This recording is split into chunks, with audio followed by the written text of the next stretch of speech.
نامو نشان مٹ گیا دیکھو یزید کا، کہ نامو نشان مٹ گیا دیکھو یزید کا، یزید کا ہوتا ہے ہوتا رہے گا، ہوتا ہے ہوتا رہے گا چرچا حسین کا، کتنا بلند و بالا ہے رتبہ حسین کا۔ اللہ تعالی ہمیں حضرت امام حسن و حسین بلکہ جملہ اہل بیت اطہار کا وفادار بنائے، اہل بیت اطہار کی وفاداری کی زندگی ہمیں عطا فرمائے۔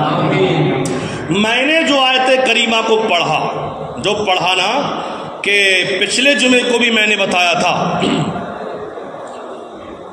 کہ اگر ماں باپ دونوں زندہ ہوں تو دونوں کی خدمت کرو، اور اگر ان دونوں میں سے ایک زندہ ہو تو اس ایک کی خدمت کرو۔ ہمارے مصطفیٰ نے فرمایا صلی اللہ تعالی علیہ وسلم کہ بڑا خوش نصیب ہے وہ، بڑا خوش نصیب ہے وہ کہ جس نے دونوں کو پایا یا ایک کو پایا، یعنی دونوں ماں باپ کو پایا یا ایک باپ یا ماں کو پایا، اور ان کی خدمت کر کے وہ جنت میں چلا گیا۔ اور بڑا بدبخت ہے وہ جو اپنے ماں باپ کو ناراض کر کے دوزخ میں چلا گیا۔ میں نے بتایا، اب دیکھو حضرت موسیٰ کلیم اللہ، ایک مرتبہ حضرت موسیٰ کلیم اللہ علیہ السلام نے دعا کی، روشن بھائی دعا کی، کیا دعا کی؟ الہی ارنی جلیسی فی الجنہ۔ یہ کلمے کس کے ہیں؟ حضرت موسیٰ کلیم اللہ کے، جو حضرت موسیٰ کلیم اللہ نے اللہ کی بارگاہ میں دعا کی۔ اور وہ دعا کیا تھی ہے میرے جوانوں، بچوں، بوڑھوں سب بیٹھے ہو یہاں پر، سمجھ رہے نا، کہ اے اللہ تعالیٰ تو دنیا ہی میں میرے جنت کے ساتھی کو دکھا دے، سمجھ گئے؟ یعنی جنت میں میرا ساتھی کون ہوگا مولا مجھے دکھا دے، میں اس سے ملنا چاہتا ہوں۔ جنت میں ساتھی، ایک تو جنت ملنا بڑی بات ہے یار، اور جنت میں نبی کا ساتھ مل جائے یہ تو بہت بڑی بات ہے۔ اب یہاں سے یہ پتہ چلتا ہے، اور اگر آپ لوگ بھی نا جنت میں جانا چاہتے ہو اور جنت میں نبیوں کے ساتھ رہنا چاہتے ہو تو سنو غور سے اور عمل کرو۔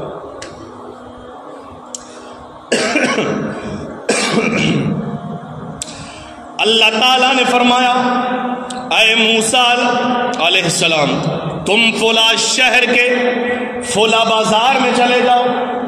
اللہ نے نشاندہی فرمائی کہ ایک شہر ہے اس میں جاؤ اور وہاں کے شہر کے ایک بازار میں چلے جاؤ، اور بازار میں جانا وہاں ایک گوشت بیچنے والا یعنی ایک قصاب ملے گا آپ کو، وہاں قصاب ملے گا جس کی شکل و صورت اس طرح ہوگی، نشاندہی فرما دی، وہی جنت میں تیرا ساتھی ہوگا۔ اب حضرت موسیٰ کلیم اللہ اس شہر کی طرف روانہ ہو گئے۔ جب شہر میں پہنچے یارو، جب قصاب کی دکان کے قریب پہنچے تو دیکھا کہ یہ کون سا عمل کرتا ہے، یہ کون سی نیکی کرتا ہے جس کی وجہ سے یہ جنت میں میرے ساتھ رہے گا۔ اب سارا دن صبح سے شام تک یہ دیکھتے رہے لیکن کوئی ایسی نیکی سمجھ میں نہیں آئی۔ آخرکار جب شام کا وقت ہوا یارو تو اس قصاب نے اپنا ساز و سامان اکٹھا کیا، ایک گوشت کا ٹکڑا ایک اس نے اپنے لفافے میں ڈالا، لفافے میں ڈالنے کے بعد وہ چلنے لگا۔ موسیٰ کلیم اللہ نے فرمایا اے قصاب میں مسافر ہوں، اگر تو مجھے ایک رات اپنے گھر میں ٹھہرا لے، میں تیرا مہمان بننا چاہتا ہوں۔ اے یارو غوث اعظم مسجد میں آنے والوں یہ واقعہ سنانا مقصد نہیں ہے، بلکہ اے قوم تجھے سمجھانا مقصد ہے، تجھے بتانا مقصد ہے، کیونکہ ہمارا حال یہ ہے کہ ہمارے گھر میں والدین ہیں، ہم ان سے کس انداز میں بات کریں گے یہ پتہ نہیں ہے۔ ان سے اونچی اونچی آوازوں میں بات کرنا، ماں ایک بار کہے، 2 بار کہے، 10 بار اپنے بیٹوں کی منت کرتی ہے، منت سماجت کرتی ہے، لیکن بچے ماں باپ کا کہا نہیں مانتے۔ یارو اپنی زندگی اپنی آخرت بنانا چاہتے ہو تو اپنے ماں باپ کی خدمت کرو، ان کی قدر کرو، ایک بار میں ہی اپنے ماں باپ کا کہا مانو، کیونکہ سیدی سرکار اعلی حضرت امام احمد رضا خان فاضل بریلوی فرماتے ہیں کہ ماں باپ کا درجہ وہ ہے، ماں باپ کا مقام وہ ہے کہ جب تم ماں باپ سے بات کرنا چاہو تو پہلے ماں باپ کے بارگاہ میں سر جھکا کر عرض کرو، اے میری ماں میں تجھ سے بات کرنا چاہتا ہوں، اگر اجازت ہو تو بات کروں۔ یہ درجہ ہے ماں باپ کا جو آج ہم اتنے ہلکے میں لے جاتے ہیں ان کو، وہی حساب کے گھر کی مرغی دال برابر۔ اگر ڈی سی کے پاس جاؤ تو کیا کہو گے؟ سر اجازت ہو تو 2 منٹ بات کرنی، اور وہ بھی ڈی سی سے ڈائریکٹ بات کرو گے نا، وہ بیٹھا ہوا گیٹ پہ اس سے پوچھو گے، ہے نا؟ تو والدین کا کہیں درجہ کہیں اس سے کہیں زیادہ ہے ماں باپ کا درجہ۔ اب کیا ہوا؟ کہا ٹھیک ہے تو میرا مہمان بن جا۔ اب موسیٰ کلیم اللہ اس قصاب کے مہمان بن گئے۔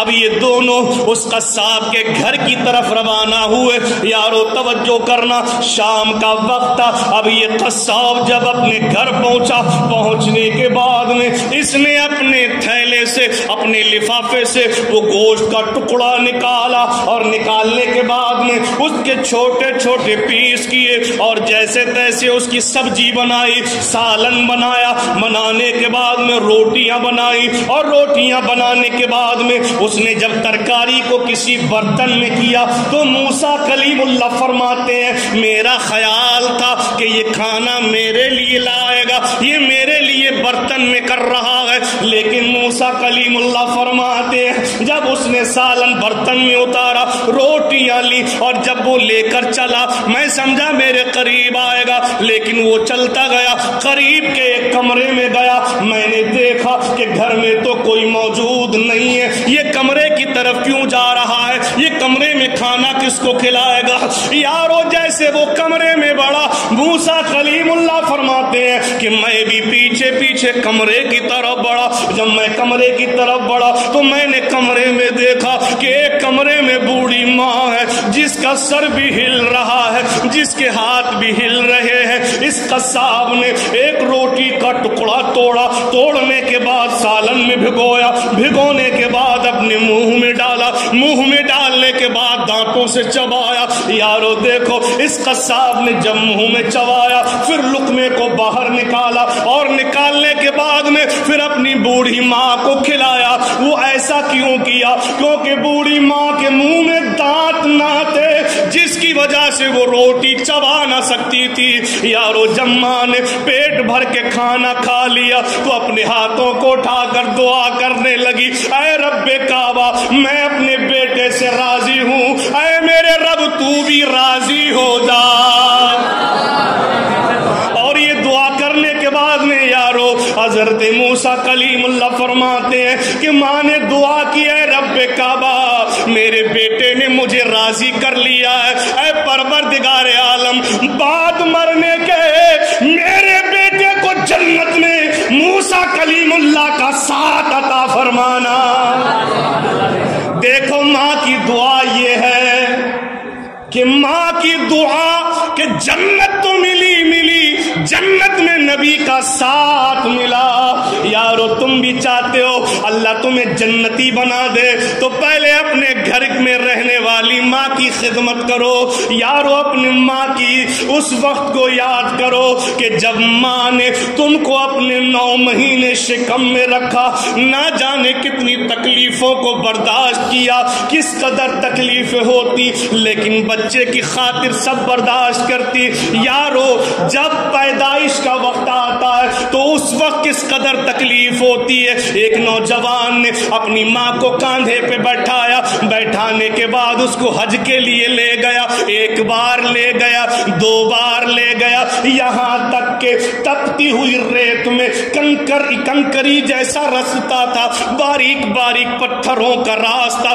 جب ماں کو اپنے کاندھے پہ بیٹھال کر یہ حج کرانے کے لیے لے جاتا تو پیروں سے خون نکلنے لگتا. یارو, ایک تو حج کرنا کتنی بڑی عبادت ہے, دوسرا اپنے کاندھوں پہ اپنی ماں کو بیٹھال کر حج کرانا یہ کتنی بڑی عبادت کا مسئلہ ہوگا. اس بیٹے نے 1 مرتبہ نہیں بلکہ 7 مرتبہ اپنے کاندھے پر بیٹھال کر اپنی بوڑھی ماں کو حج کرایا. اور حج کرانے کے بعد میں میرے مصطفیٰ کریم کی بارگاہ میں گیا. دیکھو ماں کا درجہ کیا ہے, دیکھو ماں کا مقام کیا ہے. آج تم نے 2 وقت کی روٹی دے دی, 1 کپڑا دے دیا, 1 وقت کا کھانا دے دیا, تو تم نے سمجھ لیا ماں کا حق ادا کر دیا. دیکھو ماں کا درجہ کیا ہے. ساری زندگی ماں کے قدموں کو دباتے رہے, ماں کے قدم دھو دھو کر پیتے رہے, لیکن ماں اور باپ کا حق ادا نہیں کر سکتے. 7 مرتبہ حج کرایا اور میرے مصطفیٰ کریم کی بارگاہ میں عرض کرنے لگا, کہنے لگا میرے مصطفیٰ میں نے اپنی ماں کو 1 مرتبہ نہیں 7 مرتبہ اپنے کاندھوں پر بیٹھال کر حج کرایا ہے. یا رسول اللہ ذرا کرم فرما دو, کیا میں نے اپنی ماں کا حق ادا کر دیا؟ تو میرے مصطفیٰ فرماتے ارے تم ماں کے حق کی بات کرتا ہے. جب تو پیدا ہوا تھا, پیدائش کے وقت جو تیری ماں کو درد ہوئے تھے, ان دردوں میں سے تو نے ابھی ایک درد کا بھی حق ادا نہ کیا ہے. ارے تو بات کرتا ہے ماں کے حق کی, 9 مہینے میں شکم میں رکھا اس کا حق, اپنے خون کو دودھ کی شکل میں پلایا اس کا حق, جب چھوٹا تھا رات کے اندھیروں میں جب پیشاب بستر پہ کر دیتا, سردی کا موسم ہوتا, ٹھنڈک کا موسم ہوتا, جب پیشاب بستر پہ کر دیتا تو ماں تجھے اس پیشاب کی جگہ سے اٹھاتی اور سوکھی جگہ میں سلاتی اور خود تیرے پیشاب میں سو جاتی. تو اس ماں کا حق ادا کرے گا؟ اے لوگوں, مسجد میں آنے والوں, اپنے دل کی تختی پر یہ لکھ لو کہ والدین اگر زندہ ہیں تو زندگی میں کبھی ان کا دل مت دکھانا, کبھی بھی ان کے خلاف اپنا قدم مت بڑھانا. اگر اماں ابا روٹھ گئے نا تو جس خدا نے پیدا کیا ہے وہ خدا بھی ناراض ہو جائے گا. کتابوں میں لکھا ہے, مصطفیٰ کریم فرماتے ہیں کہ تم یہ جاننا چاہتے ہو کہ اللہ تم سے راضی ہے یا ناراض؟ فرماتے ہیں کہ اپنے گھر جاؤ اور اپنے ماں باپ کا چہرہ دیکھو, اگر ماں باپ تم سے راضی ہے نا تو سمجھ لینا وہ اللہ بھی تم سے راضی ہے.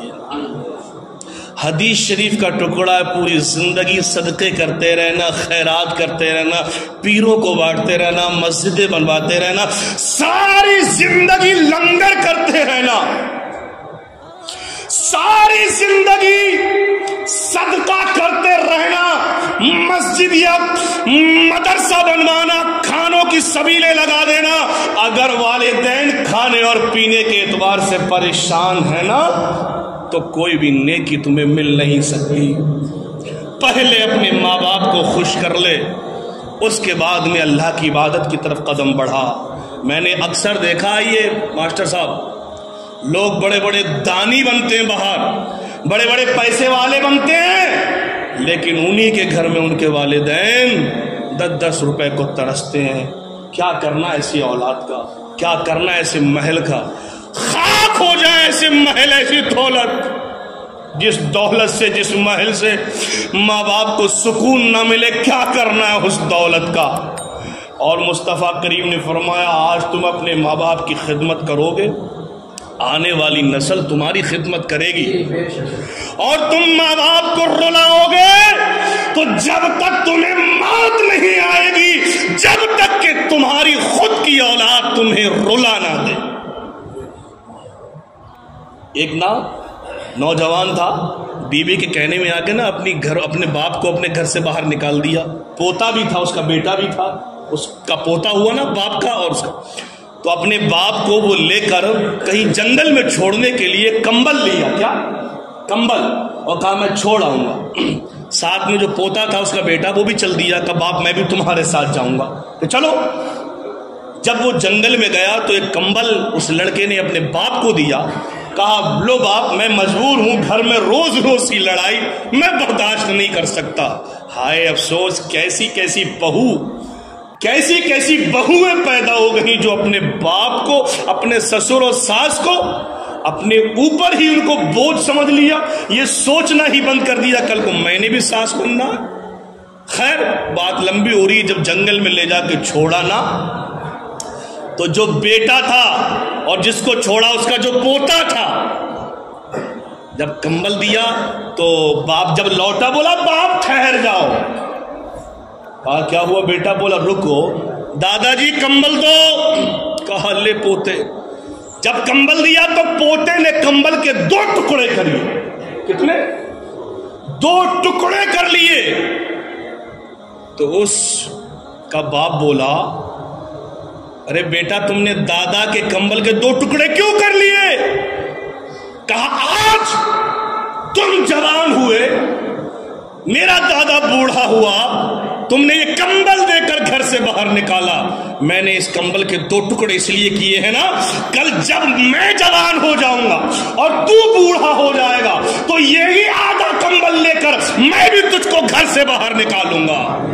جب اتنا باپ نے سنا نا تو آنکھوں سے آنسو آ گئے اور اپنے نکالے ہوئے باپ کو سینے سے لگایا. کہا باپ مجھے معاف کر دو، چلو گھر میں. تو جیسا آج ہم کریں گے نا کل کو ویسا ہمارے بچے بھی ہمارے ساتھ کریں گے. اسی لیے میرے جوانوں مسجد میں آئے ہو نا، اللہ کی عبادت بھی ضروری ہے، اشد ضروری ہے عبادت. لیکن جو اللہ نے رشتے بنائے ہیں نا ان رشتوں کو نبھانے کا طریقہ بھی بتایا ہے. تو ماں باپ جس کے زندہ ہیں ان ماں باپ کی خدمت کرو، خطا ہو گئی ہے تو معافی مانگو، اور جس کے ماں باپ دنیا سے چلے گئے ہیں تو آپ ان کے لیے ایصال ثواب کیا کرو. یعنی قرآن پڑھا کرو، فاتحہ خوانی پڑھا کرو اور اس کا ثواب اپنے مرنے والے والدین کی روح کو پہنچاؤ. ہمارے مصطفیٰ کریم نے فرمایا جو بچے اپنے ماں باپ کو دعا میں یاد رکھتے نا وہ بچے کبھی رزق سے محروم نہیں ہوتے. صرف دعا میں یاد رکھنے کی اتنی برکت. زندہ ہے تو ان کی سلامتی کی دعا کرو اور دنیا سے چلے گئے تو ان کی بخشش کی دعا کرو. خیر وقت کافی ہو رہا ہے. اللہ تعالیٰ سے دعا ہے اللہ ہم سبوں کو نیکوکار بنائے، پرہیزگار بنائے. اللہ ہمیں ماں باپ کا خدمت گزار بنائے. ہمارے والدین کا سایہ ہمارے سروں پہ تا دیر سلامت فرمائے. اللہ ہمارے ہر مقتدی کو سلامتی کی زندگی عطا فرمائے. کلمہ شریف پڑھیں لا الہ الا اللہ محمد رسول اللہ وما علینا الا البلاغ. السلام علیکم ورحمۃ اللہ وبرکاتہ.